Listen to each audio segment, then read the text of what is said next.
It was a quiet morning in the small town of Blackwell, Alabama, a town where secrets ran deep, and the rusting mills along the railroad tracks had seen better days. In the heart of it all was Officer Jason Harper, a seasoned cop with a reputation that preceded him.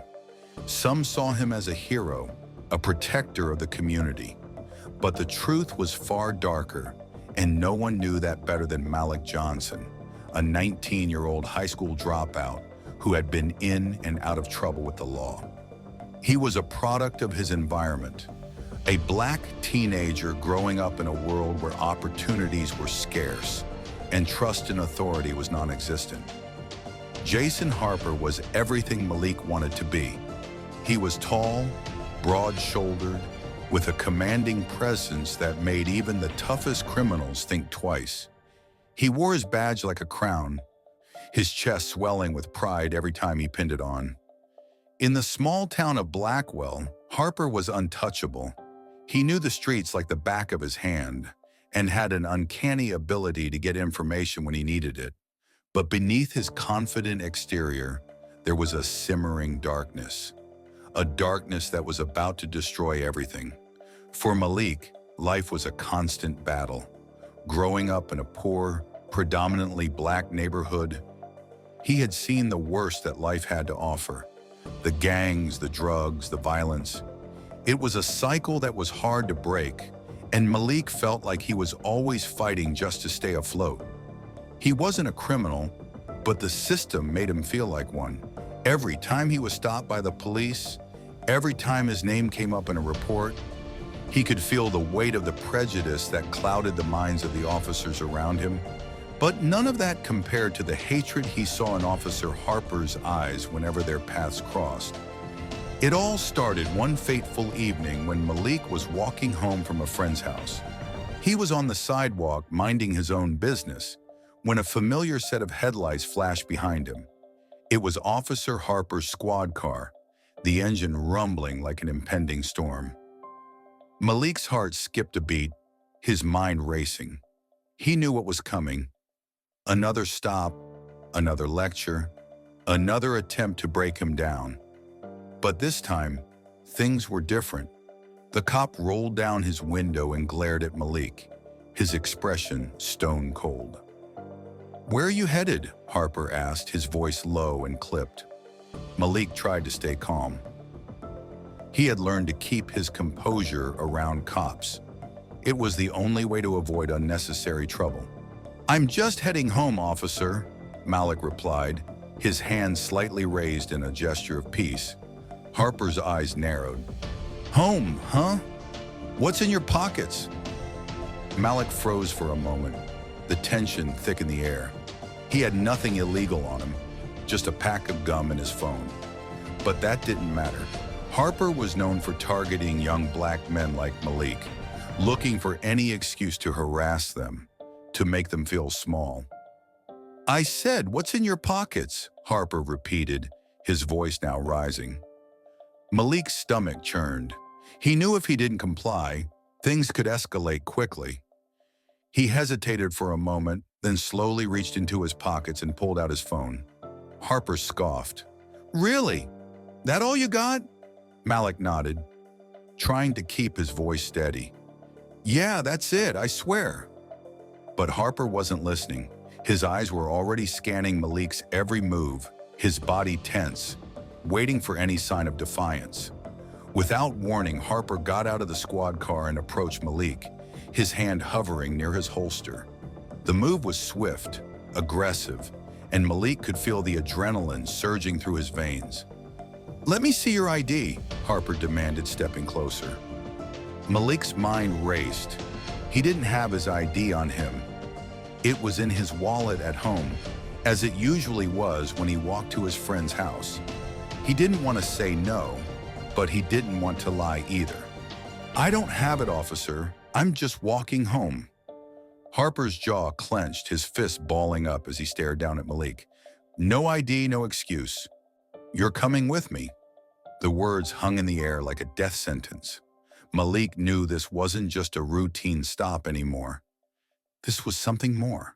The officer's hatred was palpable, and Malik could feel it closing in on him, suffocating him. The days that followed were a blur of police reports, questioning, and accusations. Malik found himself in and out of the local precinct, his name on the lips of every officer, his reputation tarnished by a crime he hadn't committed. He knew Harper was behind it. The officer had twisted the truth, making him out to be something he wasn't. But what hurt the most was the realization that no one in the town would believe him. They had seen the way Harper walked around with his badge in his pride. They had seen the power he wielded, and they were afraid of it. Malik's friends told him to keep his head down, to avoid making things worse. But Malik wasn't the type to just accept his fate. He wasn't going to let this cop destroy his life without a fight. As the weeks passed, Malik began to notice something. Harper's attitude toward him had shifted. It wasn't just the constant stops and harassment. It was the subtle ways the officer had started to target him. From small comments made under his breath to aggressive tactics on the street, it was clear that Harper wasn't just trying to make an example of him. He was trying to break him. And one day Malik realized the worst of it. The officer was going after his family too. His mother had been called in for questioning after a so-called tip-off from a neighbor about Malik's supposed criminal activity. The lies were piling up, and Malik couldn't stand by and let them tear apart the people he loved. That's when Malik decided to take matters into his own hands. One evening, as Malik sat at home, a plan started to form in his mind. He couldn't fight the system alone, not without the help of someone who understood what was happening. He needed proof. Proof of Harper's abuse of power, of the way he had manipulated the system to destroy Malik's life. Malik knew where to start: the police station's security cameras. The next day, Malik waited until Harper was on his regular patrol route before making his move. He had a contact at the station who owed him a favor, someone who could get him access to the footage of the night he'd been detained. With the help of his friend, Malik watched the footage in a dark, hidden room. And there it was, the smoking gun. Harper had planted evidence on him during that stop, tossing a bag of drugs into his pockets as a way to frame him. The entire stop was a setup, and the footage proved it. But it wasn't just the drugs, it was something more. As the video played, it became clear that Harper wasn't just a crooked cop. He was involved in something far worse. Malik saw the officer's interactions with local criminals, his shady deals, and the way he had turned a blind eye to real crime in exchange for personal gain. Malik knew this was his moment, the moment that could change everything. He took the footage straight to the local news station, his heart pounding in his chest as he walked through the doors. He had no idea what the repercussions would be, but he couldn't stay silent any longer. The news spread like wildfire. Local protests erupted, calling for Harper's resignation, and the community rallied behind Malik. For the first time they saw the truth. The officer who had once been their protector was a criminal in his own right. It wasn't long before the authorities took action. Harper was arrested and charged with a long list of crimes, from planting evidence to drug trafficking. His reputation, once so untouchable, crumbled under the weight of the evidence. The law had finally caught up with him, and Malik's persistence had exposed the truth. But the question still lingered. What would happen to the community now that their hero had fallen? And what would Malik's life look like after everything he had done to bring justice to light? As Malik watched the news coverage of Harper's arrest, a strange feeling washed over him. He had won. Justice had been served. But the price was high. The scars of his past, the constant harassment, the lies, they would never fully fade. But just as the community began to breathe easy again, Malik received an anonymous letter in the mail, a single line of text written in bold black ink. "You may have won, but the war is far from over?" Who had sent it, and what did it mean for Malik's future? The story of Harper's fall was just the beginning of something far darker, and Malik had no idea just how deep the corruption went. The story is far from over, and what's coming next could change everything Malik has fought for. Malik Johnson never thought he'd be the face of a revolution. He wasn't a hero, at least not in the way people typically thought of them. But he was tired of being a casualty in a system that turned its back on people like him. With Officer Jason Harper behind bars, the truth had been exposed, but Malik knew better than anyone that the fight wasn't over. He had seen what happened to the other cases, how the system could sweep things under the rug if the right people weren't watching. When Malik handed over the footage of Harper planting evidence, he thought it would be the end of the nightmare. He thought the community would finally see justice. What he hadn't accounted for, though, was the deep roots of the corruption. Harper was just one cog in a much larger machine. After the arrest, the town of Blackwell seemed to breathe a collective sigh of relief. The protests died down, the news outlets slowly turned their focus elsewhere, and life began to return to normal. But Malik, his heart still racing from the weight of the fight, couldn't shake the feeling that something was brewing beneath the surface. Something worse. It started with whispers. At first, it was just small-town gossip. People wondering how Harper's arrest had come so easily. No one had questioned how Malik had managed to get his hands on the security footage or how the arrest had happened so quickly. But someone had noticed. It was a man named Gary Matthews, a former police officer turned private investigator. He was one of the few people in town who wasn't afraid to ask hard questions. Gary's office was tucked away on the corner of Oak Street, just far enough from the town square to feel isolated. It wasn't much. A wooden desk cluttered with old files, a faded chair, and stacks of paperwork no one ever really looked at. But it was a safe place for people who weren't afraid to ask the tough questions. Gary had been a part of the force when Harper was just starting out.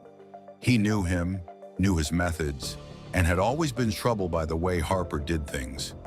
But even Gary had underestimated just how deep Harper's corruption went.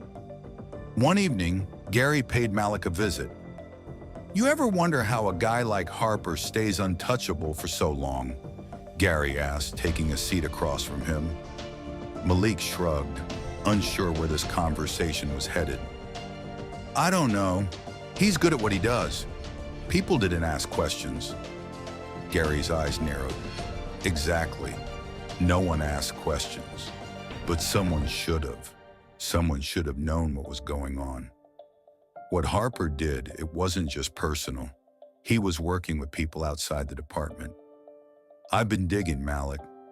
Harper wasn't operating alone. Malik felt a chill run through him. He had hoped desperately that the arrest would be enough. But Gary's words were like a crack in the dam. Small, but enough to make him realize the truth. They were nowhere near done.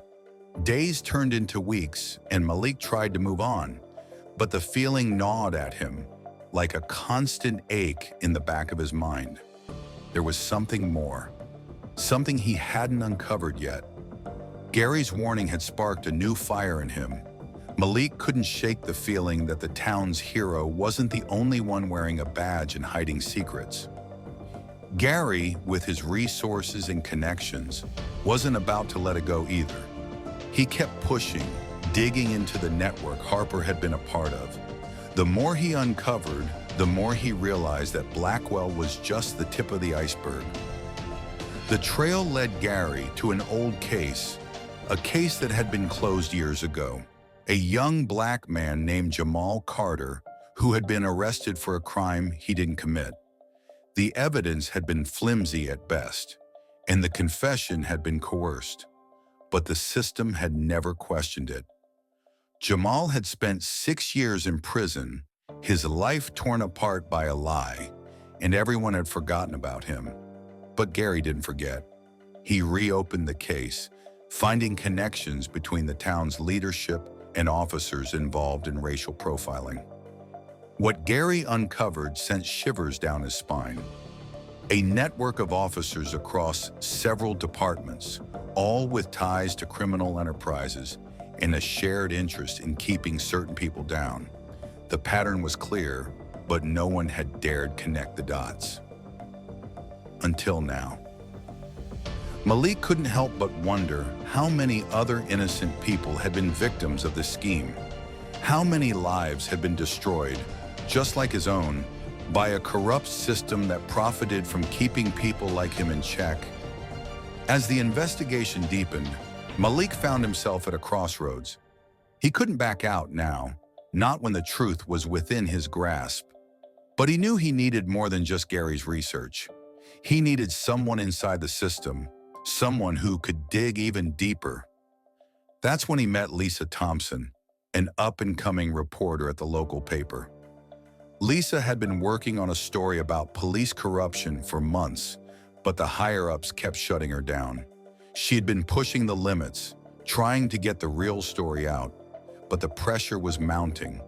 The more she tried, the more her sources began to dry up. But Malik's story, and Gary's research, was the break she'd been waiting for. "We can take this to the press, Malik," Lisa said, her voice steady but filled with urgency. "But we need more than just the arrest. We need everything. The connections, the cover-ups, the victims. This can't just be about Harper anymore. This is bigger than him." Malik agreed, but the fear was there too. If they exposed everything, would they be safe? Would the people behind it all try to silence them, just as they had silenced so many before? The pieces began to fall into place as Gary, Lisa, and Malik worked together, building their case one piece at a time. They had the evidence, but the question remained, how far would they go to expose the truth? They had to be careful, strategic. The people they were up against weren't just officers. They were powerful, untouchable, and they had connections that reached far beyond Blackwell. One afternoon, after a long day of gathering evidence, Malik received an unexpected call. It was from Gary. "Malik, you need to come to my office. Now?" Gary's voice was tight with urgency. Malik's heart skipped a beat. "What's going on?" "I don't have time to explain," Gary said. "Just get here and don't trust anyone." The warning sent a chill through Malik's spine. He had been feeling the pressure building up for days, but this was different. Something had shifted. They had stirred the pot, and now the people behind the corruption were beginning to notice. When Malik arrived at Gary's office, he found it empty, the door slightly ajar. The air was thick with tension, and Gary's usually composed demeanor had cracked. He was on the phone, his face pale as he spoke in hushed tones. Malik could hear bits of the conversation, but nothing made sense. "They know we're on to them. I don't know how much longer we have." "Malik?" Gary's voice trailed off, and Malik's blood ran cold. The words were clear. They were being watched. Before Malik could ask what was happening, he heard the unmistakable sound of footsteps approaching from the hallway. A figure appeared in the doorway, but it wasn't Gary. It was Officer Harper. But how? Wasn't he locked away in prison? "Malik, I think you've underestimated me." Harper's voice was calm, but his eyes burned with fury. "And now it's too late." The door slammed shut behind Malik as he realized just how deep the conspiracy went. The man he thought was behind bars had been orchestrating everything from the start. The tables had turned. What would happen next? Make sure to like, comment, and follow if you want a part 2 the moment it drops.